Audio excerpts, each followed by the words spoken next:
that is a very big responsibility. A lot of our customers trust us with very important key areas of their business. And when we're making decisions, we try to do our very best. Of course, we're humans like anybody else, so we will make mistakes. But we try to solve them really quickly, and we try not to repeat the same mistake over and over again. It's next to impossible for one person to manage 32 plus 40 brands that we have right now. When we are acquiring a business, there is a very good team already in place. So our goal is to, eliminate roadblocks, provide more resources where we can, but really move out of the way, because ultimately the team that's there knows the customer base the best. I think there's no single secret sauce. There's no one thing that you can do, but just a combination of many things. One, we have a wonderful community that gives us tons of ideas on what we should be building. We have always been a very mission-focused company, and our goal is to help small businesses grow and compete with the big guys. And my thing is there could be something going on here, something going on here. Instead of giving energy in those areas, our customers trust me and want me to focus on building really cool solutions for them. Mr. Syed Balkhi, CEO of Awesome. I'm on a mission. You see, last year I did speak to 12 Thrive Themes customers. I did commit to talking to at least one of them a month. And this year I wanted to pivot a little bit, and instead of talking to our customers and hearing their story, their journey, which I absolutely love, and I'll probably still continue to do that, I did also want to try to talk to entrepreneurs that have already made it to the top. And I couldn't think of anyone better to do that, to kickstart, than yourself. So thank you. It's an honor. Thank you for having me, Tony. It's always good to see you every year at the retreat. How are you? I'm doing very well. The retreat is off to a good start. We're here together at a company meetup. And a lot of very high energy, and I'm loving it. I was going to ask you, where are we and what are we doing here? So we're in Antalya, Turkey, for those of you watching. We're in a hotel room right now recording this video. A very nice one, though. And so our team is fully remote, right? All over the world, 400 team members across 57 countries. So once a year, we fly everyone, or as many people as we can, to a central location where we hang out, we share ideas, we collaborate, and it's really high energy event. So here we are. It's high energy, but it's so cool. As like you said, we do work remotely, hundreds of us. We don't get to really stay in touch in physical person with any of us, and being able to at least hang out once a year is really valuable. Yep. Is that what was the first reason why you thought, hey, doing retreats was a good idea? So the very first retreat, this is our 13th annual retreat. So the very first one, I remember we were in a house in St. Augustine, and we had a team member flying in from UK, and we had team members flying from different parts of the United States. And we just thought it would be cool to kind of get together, do like a hackathon or of some kind. And everybody loved it. The bonding, the culture was really good. So as the team continued to grow, we grew from a small house to a big house to multiple houses, and now we're occupying half of a hotel, which is pretty cool. It's awesome. Now, the one thing that has struck me over these past few years is that I haven't actually had a lot of contact with you, and don't take that in a bad way. But I do find it interesting that Awesome acquiring companies does allow them to pretty much operate independently post acquisition. Why is that? Well, it's next to impossible for one person to manage 32 plus 40 brands that we have right now. When we are acquiring a business, there is a very good team already in place. So our goal is to, eliminate roadblocks, provide more resources where we can, but really move out of the way, because ultimately the team that's there knows the customer base the best. We can, of course, advise on some of the best practices and so on, but I personally don't get involved into the very nitty-gritty, because it's next to impossible. Just like everyone else, I only have 24 hours in a day. And this strategy is inspired very much from Berkshire Hathaway with Warren Buffett and many other CEOs who operate. You want to find good leadership, good team, and then kind of get out of the way. We're going to talk about Warren Buffett in a second, but you mentioned that one man can't fully operate 40 companies. Let me ask you, is it stressful being Syed Balkhi? I think it depends on the day. It depends on the day. Yeah. Yeah, I haven't been involved in WordPress for as long as you have, but I have been here for 9 years now. I've seen a lot of plugins come and go. There's about 60,000 of them published in the WordPress repository. What is the secret sauce to where it's not just building and putting out a plugin out there, but actually building a business out of creating plugins for WordPress? Is there a secret sauce? Well, I've been in WordPress since I was 16 years old. So Yeah. I spent over half of my life in this. I think there's no single secret sauce. There's no like one thing that you can do, but just a combination of many things. One, we have a wonderful community that gives us tons of ideas on what we should be building. I believe that we cannot build solutions to solve problems that we don't fully understand. And a lot of times people are building solutions and they don't fully understand the demographic they're building the solutions for.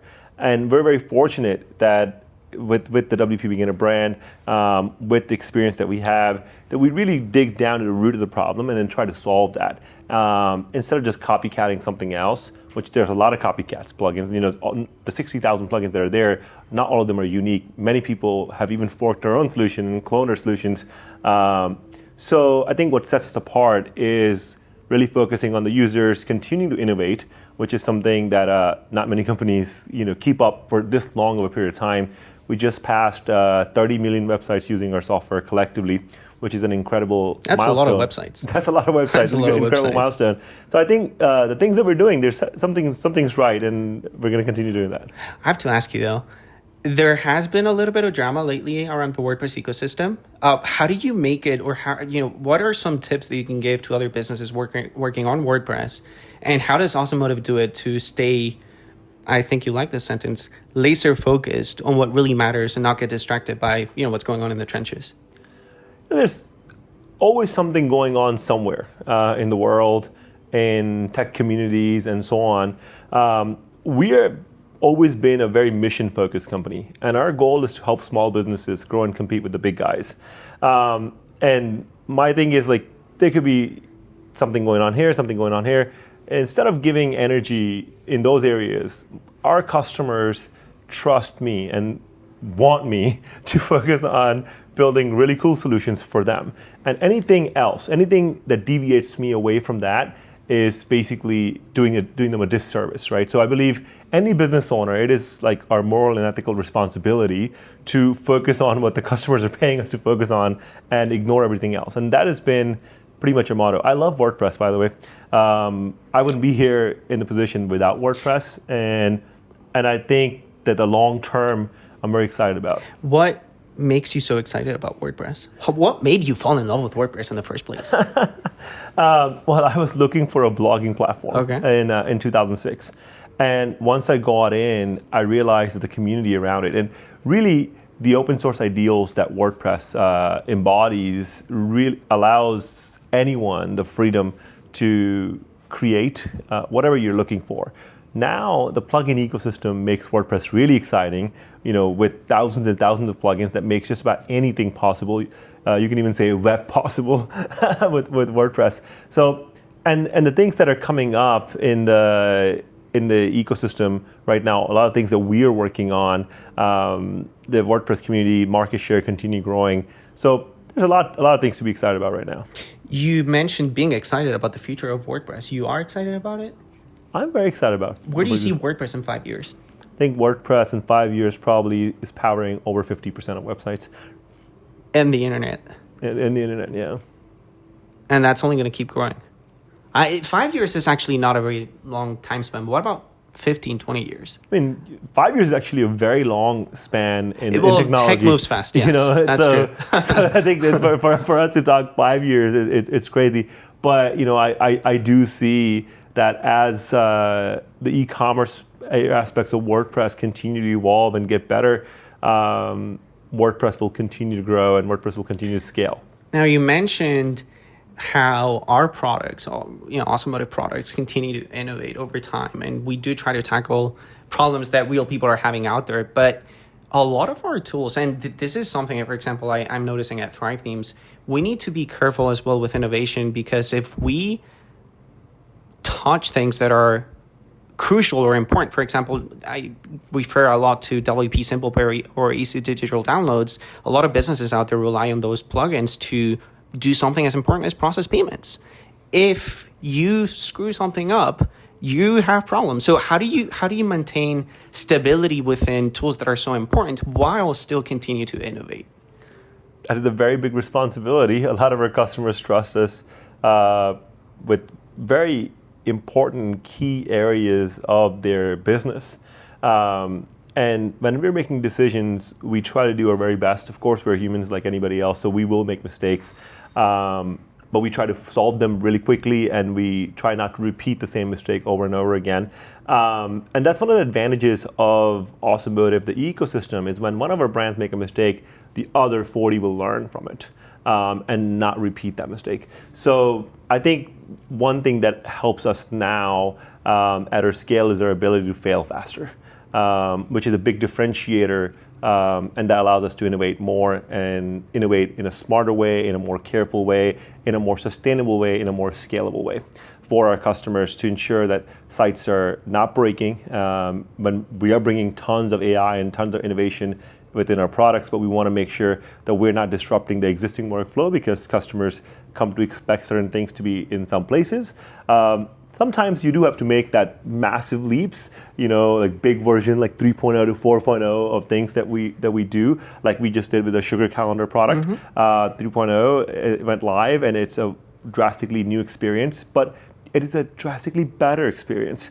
So there will be times when we're going to reshape how things should be done, and we might be opinionated a little bit in the products, because again, our goal is to give our customers what they really, really need. Because sometimes when the customers are asking for one thing, they really need another thing. And when you talk to enough users, you kind of get to know what's the real thing. And I'll give you a very small example. So we always had the ability to create a survey form in WP Forms. Yet our users kept saying, you need to add surveys, you need to add surveys. And we're like, you can build a survey form. But the reality, and once we start digging and we start talking to those users, it turned out that people wanted us to build survey reporting and make sure that we can enable survey reporting backwards compatible on any form, which no other competitor in the market was doing that. And it was like the big aha light bulb moment, right? So you only find those things when you talk to the users and dig deeper. How do you stay in touch with users? We have so many touch points across our brands to stay in touch with users. On WPBeginner, we are doing annual surveys. Across our product brands, we're doing NPS surveys. We have cancellation feedback. We have support. I think we answered more than 500,000 support tickets in the last year or so. So we're getting tons and tons of feedback. We're getting feature requests. We have a pretty smart system where we log all those feature requests, we upvote things, and so on. So I mean, we are really fortunate to be in a place where we are blessed to have a lot of ideas, and I think we just need to get better at prioritizing them. I spend a lot of time myself in the trenches just talking to Thrive Themes customers on our Facebook group. That's a place where we really get a lot of insights from. Support tickets, obviously, is a big one. Let me ask you something. Was WPBeginner your first blog? I actually had many blogs before WPBeginner. WPBeginner was the first blog focused on WordPress. And I think we can agree that WPBeginner was a content marketing success story, probably one of the biggest ones in the world. Because it's a really big blog. It's a really big business today. If someone wants to start crafting up a business today through content, do you have any tips for them? I think you have to think about not WPBeginner today where it is in year 15 of its journey or year 16 in its journey, but rather WPBeginner on day one, right? In day one, I personally was talking to all of our users, as many users as I can. I was attending the events, local WordPress meetup groups, local WordCamps, traveling almost every weekend to be part of a different community. So it all kind of goes back to that connection with your audience. The social platforms that you have at any given time will come and go, right? When I started WPBeginner, dig.com was still very big. Nobody talks about dig anymore. Or StumbleUpon was still very big. nobody talks about that anymore. So I think social platforms will come and go. Plurk was a thing now. Twitter came on, and you have Instagram and so on. So these platforms will come and go over time, but the relationship that you have, the community that you build and you foster is the way to go and become platform agnostic. This ties in perfectly with my next question, which is how important is community in growing products? And not just products, but any business. I think people come for the product and stay for the community. And I love that. Yeah, so communities are everything. And we have a wonderful, wonderful, wonderful group of our users, part of the community, who trust us, who've supported me in this journey that we are on, a pretty wild journey, and through the ups and downs, and I'm eternally grateful for all of our users. And I think everybody needs to be focusing on community now more so than ever because of the different algorithms that are changing and shifting. Earlier last year, maybe 6 months ago or so, we acquired BuddyBoss, which actually lets you build your own community outside of Facebook, so you're not beholden to a social network's algorithm. And so it clearly shows that we are really investing heavily in the community. You won't believe the amount of people inside Thrive Themes that have asked me for a Thrive Apprentice BuddyBoss integration. It's a great platform, BuddyBoss, and there is real value in owning your community, not having to rely on algorithms or someone else's rules. Tony, what's the cool thing is Blair is actually here, and he's overseeing the BuddyBoss division of the businesses. So you should have a meeting with him. I'm going to be stalking Blair in about 10 minutes or so. Get the BuddyBoss integration. I think we of course want to prioritize integrating all of our internal brands, and I'm pretty sure that that's coming soon. Right. So to wrap up the conversation side, I do want people to get to know you a little bit better. So I have a series of rapid fire questions. Try not to think too much about the answer, just whatever comes to mind, okay? Sounds good. So does Automotive invest in anything other than WordPress companies or businesses? Oh yeah, we have tons of investments. We took an investment stake not too long ago in a business called Somewhere.com, which is a outsourcing hiring company, staffing company. Does very well. We have investments in so many different companies at this point outside of WordPress. What about you on a personal level? Me too. Yeah, a lot of my investments, are in the boring things like the indexes and so on. I dabble a little bit in public equities where I feel that I have good enough insights into the business. Because when you're buying a stock, you're really buying a piece of a business. It's not some emotional ticker that you buy and hope that it's going up. And conviction is very important. You can get ideas from someone, but you can't take their conviction, and that's important. You mentioned earlier, following Berkshire's Hathaway way of you like how they do things. Have you met Warren Buffett? Not personally. I've been to Berkshire meetings several times, and I'll be going back again later this year as well. I think just being in the same room is quite inspirational. I've never met Warren personally. It sounds pretty awesome, let me tell you. Yeah. You didn't get to meet Charlie either, right? No, Charlie passed away, unfortunately. Yeah. So if you could invest in one type of asset today, what would that be? Just out of curiosity. I don't think you look at it based on an asset, because you have to look at it based on value of whatever you're buying. So if it's a overpriced asset, I would never won't buy it in any industry, no matter what it is. I'm a value buyer, so look for anything that's a good buy. What is the best money related advice you've ever gotten, if you can think of one? I think one of the earlier advices that I got was to offset your expenses with appreciating assets. Okay. Who gave that to you? That advice to you? It was one of my mentors, Pakistani guy who I met in real estate, and he gave me that advice. I know you're super pro AI, especially here at AM. But just again, out of curiosity, are there any aspects of AI that scare you or concern you? Are you a little worried about how powerful it is? AI, in the right hands can be very cool, and I'm excited more so than I am scared or nervous about it. I think it's a pretty transformative, breakthrough in our society, as powerful as electricity, as powerful as internet, and I think it's really going to reshape how a lot of things are done right now. And the cool things about us as a species, human, we have been very resilient and we evolved. And I think we're going to adapt to change and transform as a society. Overall, I'm pretty optimistic about where we're going. You don't see a potential Terminator-like scenario happening? I mean, I don't believe that. Yeah. Okay. Let me ask you, because this one is, I don't know how you do this, but you are a husband, a dad. You're the CEO of Automotive. You do other things on the side. Is work-life balance a real thing?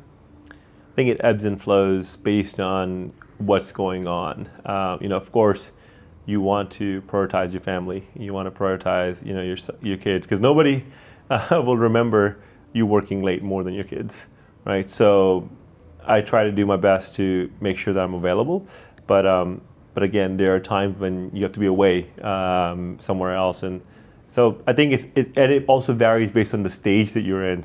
At the stage where I am in now, I'm able to balance it a little bit better than I did in the very early days, where I was involved in so many things and we did not have as good of a leadership team that we have now. I've seen you play basketball with Mr. Beast. Mm-hmm. How was that?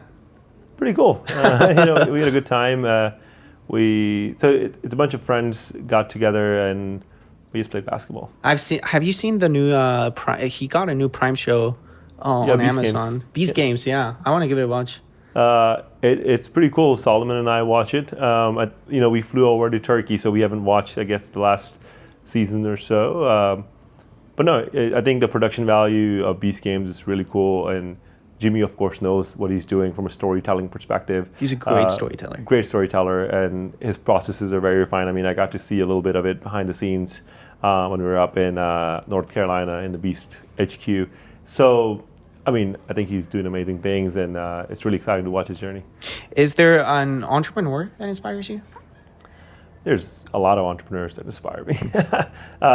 Not one that I could pick off top. I mean, a lot of people would just say what Elon is doing is quite unreal. But I think if I have to pick one absolute person that is role model would be Warren Buffett. So, I'm a movie person. You have a favorite movie? I don't have a favorite movie. You don't have a favorite movie? No. What about a book? Yeah, a book that I like to gift to everybody in my family is Psychology of Money. I think everybody should read it, by Morgan Housel. Nice. Well, to wrap it up, I did get engaged last week. Congratulations. Do you have any tips, advice? Well, communication is very important. Communication? Even when you're fighting, even when arguments will happen in a relationship. I met my wife when I was 15 years old, and we're 34.